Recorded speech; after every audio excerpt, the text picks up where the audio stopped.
هي موضوع السياسات والاجراءات اللي هي موجوده في المؤسسه. يعني انا ما ممكن انا اجي اضع نظام جوده في اي مؤسسه اذا انا ما في بالنهايه في سياسات واجراءات وشيء مؤشرات انا انطلق منه. لما بدي اجي انا اضبط لك اي شيء لازم يكون في رقم بالنهايه انا اقيس عليه. اذا هذا الرقم هو مو موجود انا ما ممكن اعرف اني انا هل حققت هدفي اللي انا بدي اياه بالتحسين ولا لا. النقطه الثانيه اللي تكلمنا عنها هي المتعلقه في موضوع التطوير المستمر اللي جزء منكم وضع نقاط هي متعلقه فيها، واللي هي للاسف هي فجوه في اغلب مؤسساتنا. كان في عندنا مثل يعني بحلب بيقول دوما الصرف على يعني على الحجر ولا تصرف على البشر. شو هو المقصود كان في هذا المثل؟ بالاخص المعامل يعني الصناعات الدوائيه تيجي تطلع انه يجيب لك ماكينه مثلا من المانيا حققت 70 مليون او 60 مليون، ولكن تيجي تلاقي الموظف عنده او الصيدلي قد ياخذ بالشهر كله 20,000 ليره سوري. ماشي؟ بنفس الوقت لما بتيجي اي دورات او اي شيء بتطلع ميدان هون، ليش؟ يعني بيقول لك هذا انا بس ذهبته وصار كثير ممتاز بفتني وبروح على مؤسسه ثانيه. فموضوع التطوير المستمر هو شيء اساسي. جزء من منفعته مضبوط هي بتعود على الموظف، ولكن كمان بنفس الوقت هذا الموظف اذا انت مأمن له البيئه السليمه للعمل ضمن المؤسسه اللي هو عم يشتغل فيها فجزء من المنفعه هي بدها تعود عليه. النقطه الثالثه اللي هي موضوع الموارد.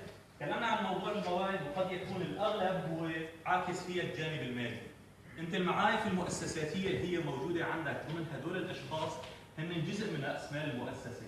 فلذلك انت بتطلع في كثير من الاحيان جزء كبير من المؤسسات تدخل عمليه شراكات مع اشخاص لهم اسماء لامعه ضمن قطاعات العمل اللي هن عم بيشتغلوا فيها فقط لاجل ان ينقال ان في هي المؤسسه في الاستاذ فلان او الدكتور فلان او المهندس فلان. فراس مال الموارد اللي هي الموارد البشريه اللي انت موجوده عندك هي جزء من موارد المؤسسه، مو فقط المال اللي انت عم تحطه كاسباب. النقطة ضلت عنا الرابعة والخامسة أن بشكل عام هل في عملية معيار للعمل عندك ضمن المؤسسة؟ في شيء انديكيتور أو مؤشرات أو KPI حنحكي عنها بالتفصيل أنت عم تقيس العمل على أساسها. النقطة الخامسة اللي الأغلب تكلم عنها اللي هي متعلقة بجودة الموارد البشرية، حنشوف شو هي أفضل النقاط لآلية الاختيار لها. طيب بنفس الوقت جزء من المتطلبات اللي انا بتلزمني للنجاح في تطبيق الجوده، اذا العادات انا نفسها عم بطبقها اكيد ما حتعطيني نتائج مختلفه، اذا اسلوب التفكير ما تبدل ضمن هاميه المؤسسه ما تبدل اكيد ما راح يعطيني نتائج مختلفه. وفي شباب اهم عامل من العوامل اللي هو مرض معدي، اذا وجد في المؤسسه ماشي مؤسستك بدها تطعيم، تطعيم بكل معنى الكلمه من معنى. شو هو هذا المرض المعدي؟ اسمه UFD، سجلوه عندكم في اهم ما تعلم.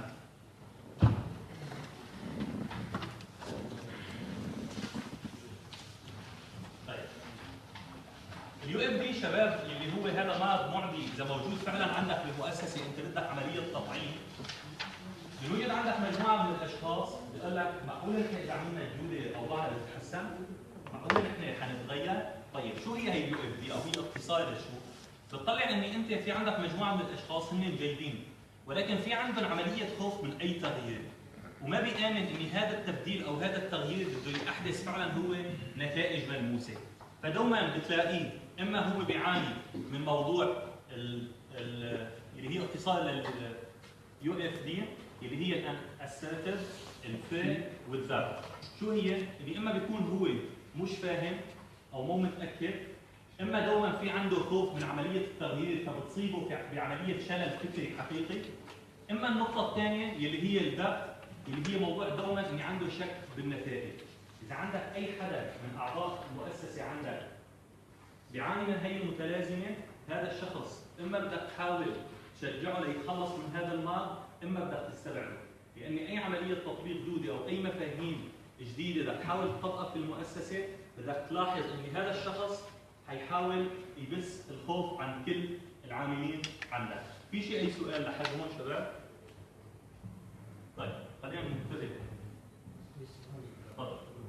المادة العلمية موجودة ولا؟ حاعطيكم اياها، حتنبعت في الايميل المادة. طيب هلا بنحكي مع اللوجيستيك تيم.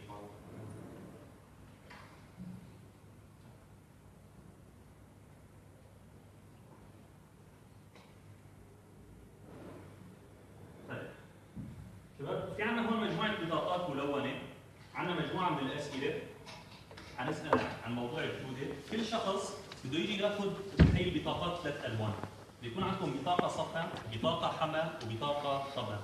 تفضلوا بس تاخذوهم.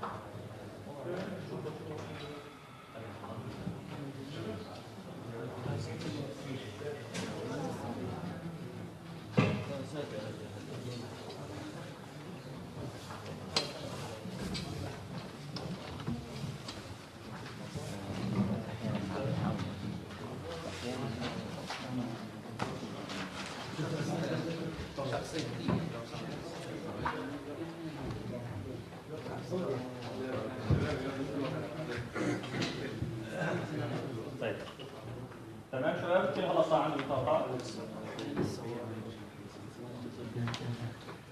طيب شباب، هلا بدنا نصعد مجموعه من المفاهيم. هي المفاهيم هي حتكون على شكل اسئله.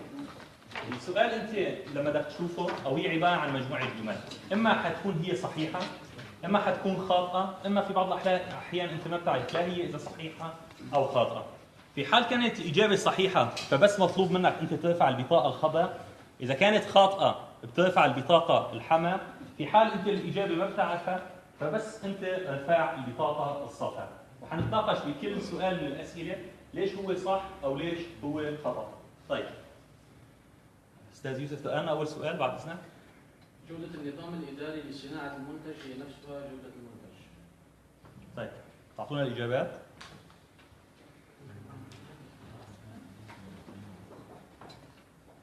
طيب ممتاز، يعني مع المجلس. شباب قولا واحدا خطأ. نحن لما عم نتكلم عن جودة النظام الإداري هي مقصود فيها السياسات والإجراءات اللي تكلمنا عنها، بينما جودة المنتج قد تكون هي جودة التصميم، جودة المنتج النهائي من ناحية المواصفات اللي له، فأكيد في بين المصطلحين بشكل عام اختلاف. طيب التطبيق العملي أكيد. فأنا السؤال بعده. لزيادة مبيعاتك مع حفاظك على الجودة، قدم في البداية ميزة السعر، ثم قم بتوفير أشكال وإمكانيات أكثر في المنتج، ثم الجودة الأفضل، ثم السرعة الأكبر في الأداء، وهكذا. ينبغي أن تكون الشركات في سباق التميز بدون خفض نهائي. طيب شباب، في عنا صح وفي عنا خطأ. خلينا نشوف واحد من الصح وواحد من الخطأ. هون الأستاذ بيقول لنا ليش صح، والأستاذ هون بيقول لنا ليش بيعتقد هذا الكلام خطأ. تفضل. الرأي الصح لأني في البداية كأي منتج تنزل فيه على السوق كبداية تميز بالسعر. السوق تنافس فيه كثير منتجات، فإذا ما كان عندك تميز بالسعر ما حتقدر تنافس. فهي أهم شيء المنتج يكون عنده السعر، بعدين الأشكال والألوان هذا الشيء يتوفر بعدين. طيب شوف الأستاذ هون. برأيي إنه بالعكس حسب أنت خطتك أو تفكيرك أنت أو اتباع المنتج تبعك. طيب. إذا أنت مهتم في إنتاج تخصص أو عفوا منتجات قمة الجودة أو سن الجودة كمعيار أساسي، فلازم تكون تاخذ الأول بالجودة مو بالسعر. إذا كان العكس كان لازم، إذا كان مثلا بدك تنتج منتج عام للجميع فتبدأ بالسعر. طيب خلينا يا شباب نشوف مع بعض التقنية هذه اللي هي نزلوها اليابانيين. هذه التقنية اسمها جروث شير ماتريكس.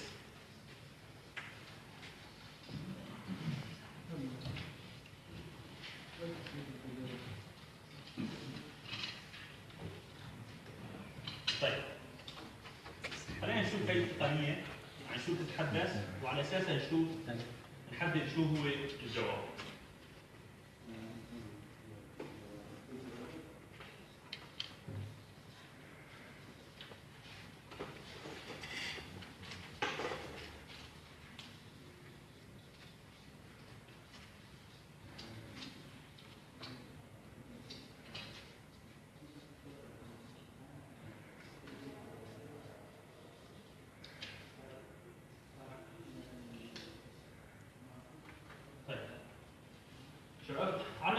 المخطط البياني، صح هي التقنيه هو شخص اسمه توشمان، هو ياباني.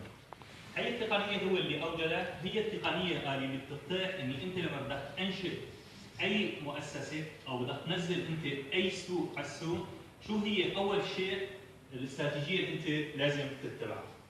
الاستراتيجيه هي طبعا سماها بتسميات، يعني هي ما بتعني الشيء اللي وراها، ولكن هلا حنشوف شو هي. اول جزء من الاستراتيجيه سماه الكو كاش، او يعني البقره الحلاقه او الحلوب، هلا حنشوف شو بقصدوا فيها. الجزء الثاني سماه الدوغ او يعني الكلب.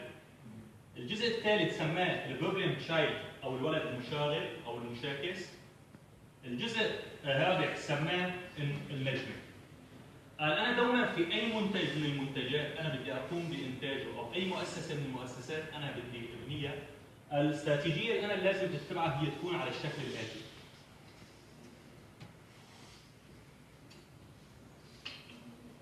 انا دوما لازم انطلق من البقره الحلوب. شو هو المقصود هون في البقره الحلوب؟ لاحظوا هون انا في عندي هون مخطط بياني، هون انا بقول هو عالي، هون هو منخفض، ونفس الشيء هون انا عالي وهون انا منخفض.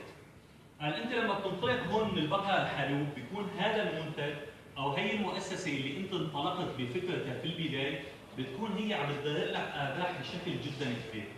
ولكن من المساوئ اللي لها هي المرحله ان بتكون انت مساهمتك في السوق، مساهمتك السوقيه منخفضه.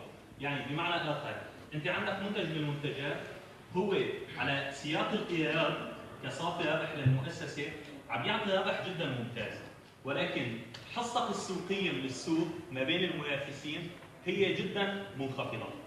هذا النمط بالانطلاق من الكاو او البقره الحلوب، ليش انا لازم بعدها انتقل بالاستراتيجيه باتجاه الولد المشاغب او البروبلم تشايلد؟ السبب اني انا هي الارباح اللي عم تتولد عندي هون في هي المرحله لازم انا اكون بنفس الوقت اما عم بفكر اني استثمر في بناء منتج ضمن ايقونه الولد المشاغب، او اكون هي الاموال انا عم بس استثمر باي شيء ثاني. ليش؟ لان الولد المشاغب هون هو شو بتميز؟ بتميز اني مضبوط كميه الايراد اللي له كارباح منخفضه، ولكن انت هون بتكون حصتك السوقيه بالسوق عاليه. يعني انت هذا المنتج قد يكون انت مثلا بالمية عم تربح ليره تركي، ولكن نسبه انت السوق اللي انت اخذه بالمنطقه اللي انت عم تسوق فيها، اذا نقول في مثلا 3 شركات انت اخذ مثلا منها 60%، تمام؟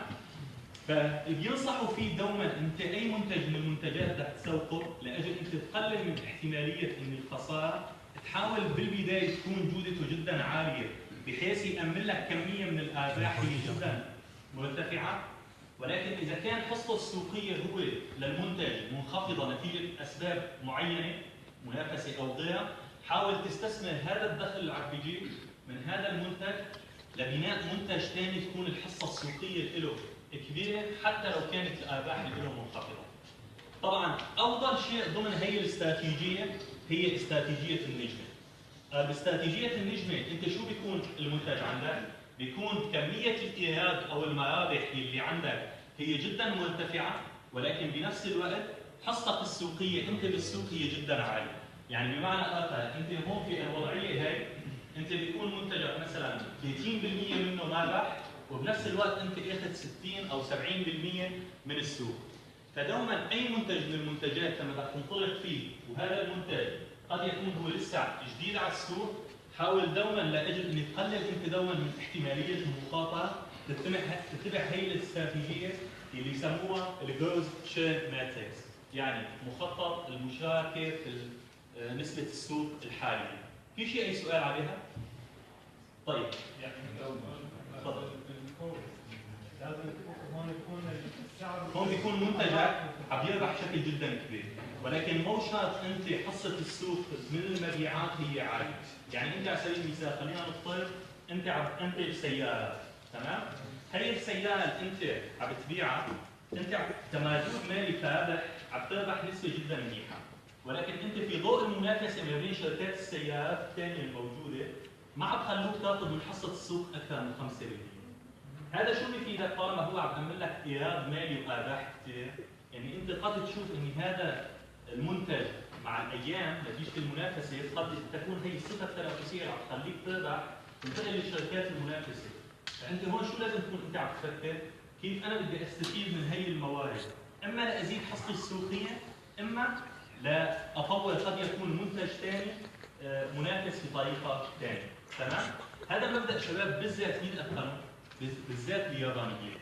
اليابانيين واكبر مثال هي عندنا شركه تويوتا. شركه تويوتا حدا منكم بيعرف شو هو الاساس اللي لها قبل ما تكون شركه سياره؟ يعني عليك كانت شركه هي غزل ونسيج. اول سياره هن صنعوها بشكل عام هن جابوا سياره لشركه شيفروليه الامريكيه، تمام؟ فكفكت الشخص اللي هو اسمه تويوتا بشكل كامل وعرف كيف هي آلية عملها وصنع أول سيارة تويوتا. ولكن بنفس الوقت أنت لما بتيجي بتطلع على الأثر البعيد المدى لهذا الموضوع بتلاحظ أن لاحقا شركة شيفروليه وفورد والشركات الأمريكية ماشي صاروا هن يبعثوا خبراءهم ليتعلموا عن مين؟ عن شركة تويوتا، ماشي؟ فأنت قد يكون في بعض الأحيان انطلاقاتك هي ضعيفة ولكن أنا إلي بالنهاية الأثر النهائي اللي أنت بدك تحسه. طيب فالجواب طبعا هو صح. خلينا نشوف الشكل مع بعض.